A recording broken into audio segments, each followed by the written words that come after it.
Hello people of the earth and welcome to QuickSaveTV. My name is Mike and today we're going to take a look at beta version of Jagged Alliance Crossfire. The game is scheduled for the Q3 2012. This is build 0.9 final for July 6th. So please, keep that in freaking mind when you're taking a look at it. It's not the final game.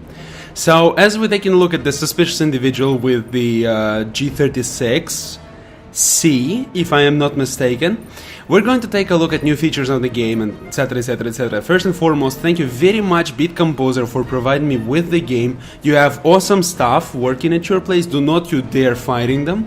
And yes, that's free advertisement for you. Beat Composer is awesome, take a look at this company. Now, this does not mean that I will be biased towards the game, because I value your opinion very much more than I value the opinion of Beat Composer, but I really enjoy working with them. One of the new things that is added to the game is actual difficulty change. I don't remember if it was added in the Jagged Alliance back in action, I don't really care right now, but in Crossfire you will be able to select normal and high difficulty, okay? So, for any of you who are very noobish with tactical games, I'm going to say that normal for you is going to be like fucking hard, and high will be like unbelievably impossible, like godlike robot Jesus. So, I was playing on normal for about 3 hours, and it was reasonably difficult in some moments, but most of the times it was the problem with the engine that I was struggling with, not so much the game itself. The other thing is the tactical mode. Now finally that they've introduced a tactical mode, you will be able to actually enjoy the game the way you want. Off will allow you to see all the mercenaries, all the enemies on the map easily, as well as your mercenaries. And on will disallow you to see all the enemies unless you hear them and unless you see them, technically, with your mercenaries. This is absolutely incredible. I really enjoyed playing with the settings. I played it with this for 3 hours. Really cool, okay? I totally recommend it. It's a great experience. I actually enjoyed the game this time, unlike with Jagged Alliance back in action, when I would just go from sector to sector like a whirling machine of death, killing everything, just picking up the stuff and just living. Now you actually have to work for your bread, which is unbelievable. It's a take two of the presentation, because the first one was a lot of blabber about nothing. This time I'm actually going to show you some higher middle content of the game, 33% advancement. And as I do that, I'm going to talk about features of the game I like and features of the game I dislike, okay? So, here we... Oh, that's such a difficult spot. I'm just going to... So anyway, there are a lot of mercenaries that are added in the game, about a dozen. We have the addition of Flaw, Gumpy, Bubba, Razor. We have Gasket. We have Haywire. We have... Don't see anyone else right now. We have Numb, we have Larry. That's all. Okay, so we have 1, 2. Then we have 3, 4, 5, BF 6, 7, 8, 9. 9 mercenaries. Maybe I missed someone of them. So we have almost 10 mercenaries added to the game, which is amazing. Now, like, all of these mercenaries were present in the previous games of Jagged Alliance series, okay? In this circumstance, I started the game with a Spider and Gasket because my finances would not allow me to do anything else. Gasket is the technical specialist, as you can see. He's very good with mechanical shit and has very high dexterity by default. He's very easy to make a great mechanic, and he's good in picklocking doors and etc. Just invaluable asset to the team. And Spider is reasonably good at marksmanship now after several levels, and very good at medical and intelligence stuff. So they're generally cheap and very effective at what they do. Right now I'm not particularly interested in showing you a lot of combat, because first of all, it's a very difficult part in the game. I'm gonna keep loading all the time. But the point is, what's important, what's interesting, now that they added this stuff, it's actually very interesting. Not that they added line of sight and hearing importance to the game, it's actually very interesting to pay attention to the locations and try to figure out better positioning. As you can see, as I'm showing you different locations, they are very filled with stuff.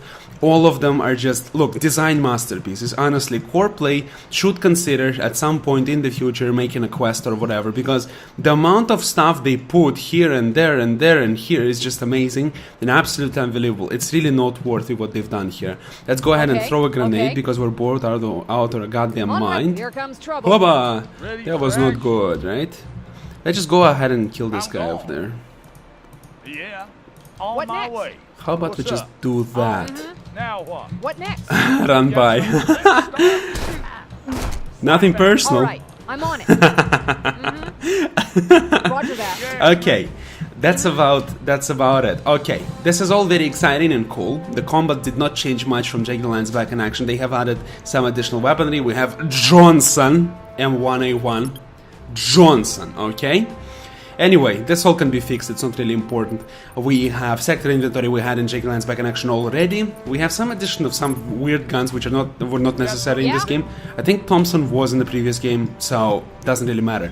The point is that they claim that they added some weaponry, they added some mercenaries, that's great, but majority of the mercenaries they added are actually the low-grade mercenaries and they kinda suck, except for Larry and Numb, which are top-tier mercenaries now. They're very good. Look at this. Look at that guy.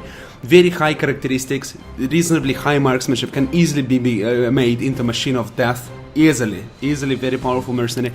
Then we have Larry, which is very good explosive specialist, very high in characteristics and not bad marksman as well. Incredibly powerful mercenary. Whereas everybody else, such as Flo, Gumpy, Bubba, like Razor, look at them. What do I care for them? I don't really care. Holy cow, they added so many shitty mercenaries. They're kinda very expensive for what they are, but the developer claims that they did not balance the pricing yet. But they should probably do that in some time in the future. That would be helpful. Well, regardless of the fact, it's not bad. Oh, Gumpy is actually not really bad in explosives. Not very good, but not really bad either. Now, anyway, as always, as just before, we have the online shop. I've been struggling to identify new weaponry, but I really couldn't, and it's not really important, actually, you know, from what you fire. As long as the gameplay is great, I could fire from pistols for the remainder of the game, no problem. It was quite difficult for me to actually flank the enemies with all their advanced weaponry with my stupid pistols, but I was able, you know, to manage to actually substitute for that, no problem. Now, the problem with the game at this point, the way I see it, is point-blank firing. This is actually what ruins the experience for me. For instance, if there is your mercenary like this, standing like this, okay, and there's an enemy that runs out from this entrance and goes straight to your mercenary will fire like once and then say, oh, I don't see the target. At point-blank range, like in front of you, okay? And because of that, what happens is that your squad sometimes gets wiped out by, you know, like unexpected attack from the enemy. And this is horrible. This is just ridiculous, okay? Except for that, the combat is very smooth, very nice, because you don't see the mercenaries right now, I just hear them, you know, it's very, very exciting to play like this. Let us go ahead and save the game and continue pummeling through the enemy forces. Found some bad guys. Well, I didn't really find... Oh. Yes, and we died. Mike, how professional, right? Anyway, the point is, that's the main difficulty right now. Plus, the same difficulties we had in Jagged Alliance back in action, that we would ask the mercenary to actually go ahead and reload, and he would reload, but there's no additional ammo. So he kinda reloads, but there's no ammo, right? So it's just a waste of time, but he doesn't tell you that there's no additional ammunition. Another problem is that when you command your mercenary to heal someone, for instance, or do any kind of technical stuff, like for example here, if I tell her to do that, and then I suddenly change the command, look what happens. She doesn't have a gun in her hands. Ta-da! Annoying, right? But at the same time, she's kind of able to fire, and she's going to wave her hands, and bullets gonna fly out of your hands, which is amazing. Feel yourself a Spider-Man, right? Now, anyway, this is the major problems with the game. About the game itself, majority of the game will be happening for you to conquer new sectors. That's the primary thing you will be doing.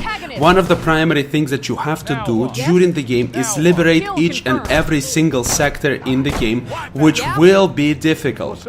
There are a lot of enemies here and there. They're all waiting to kick your butt, and they're more than able and capable of doing that, especially because in the beginning you will not be able to afford all the high tier mercenaries. I don't know about the late game. Probably they will somehow balance it so that you're able to buy them.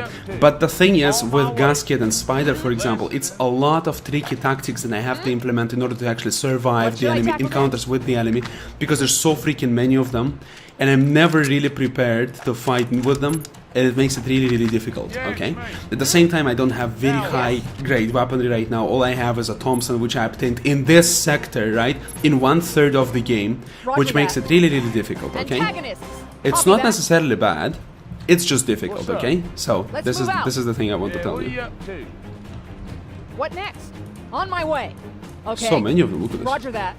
All right. So many of these gets. On my way. Anyway, now, let me just go ahead and pause and tell a little bit more about the game. or just try to save and just continue talking about it. Now, what really changed in the game is the scale. The game became much smaller, and because of that, it's going to be much more linear. Look at that, cannot fire at point blank. Holy shit, it's not even point blank, it's just in front of you. Jesus fucking Christ. I hate my mercenaries, just die, all of you, I don't give a rat's ass. Now, this is the problem, okay? When we talk about generally about the quality of the game, it's actually a lot of fun to play. The enemies kind of redesigned, they look like kind of Arabic insurgents in a way, but they're kind of like it happens in kind of Asia, as far as I see, an Asian country. But yeah, okay, it's just a small change from Didriana, not something particularly important, but a lot of fun. Now, if I try to load the earlier save, I will be able to show you the map. Map is not particularly huge, and the quests in the game keep pushing you north, east, you're all the time on the move, you're trying to defend the sectors. Militia is as useless as always, but you can at least train them. I think they actually added it in the... how do you call it, in back in action as well in the patch, but the point is as such. Here, that's where you start, in the harbor, and then you keep going else through the eastern pattern right there, which leads you nowhere, apparently, right? Probably you will be, yeah, you are able to go here, and then you have to go up there. So, the problem with that is that you'll actually have to move your militias from side to side. Like, for instance, I have to go here, disequip all of them and just move them here, okay? And then try to move them to a bigger city where there's going to be more militia, and then continue moving towards the closer and closer to the Temple of Kala Yuta, which is the point, and that's actually the main goal of the game, to conquer this place and to kill the guy. This is going to be the small, short campaign, but it's going to have to include a lot of strategical thinking from your part, because you'll have to defend from eastern and northern direction, which might be a little bit difficult and tricky. But your primary objective will be always, of course, conquering more daily income, because that's what you want. The more money you're going to have, the more mercenaries you will be able to obtain. Now, if you want the, numerative, countable grade for the game, I'd say it's like 7 out of 10 so far. We'll have to see how they're actually gonna tackle it, and in the future I will be more than willing to take a look at it, because right now it's just beta. When the final version will become available, I'll gladly take a look at it as well.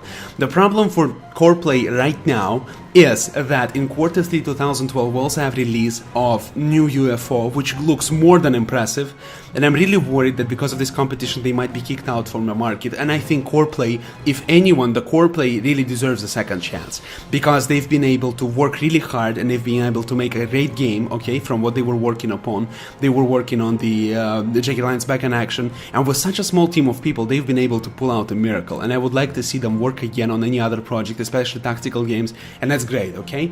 But at the same time I know that UFO is more than capable to knock that off, and I'm concerned about it. Now, that was about it. I hope you enjoyed this presentation of beta version of Jagged Alliance Crossfire. That's still beta, do not forget. Jesus, how many times do I have to say that?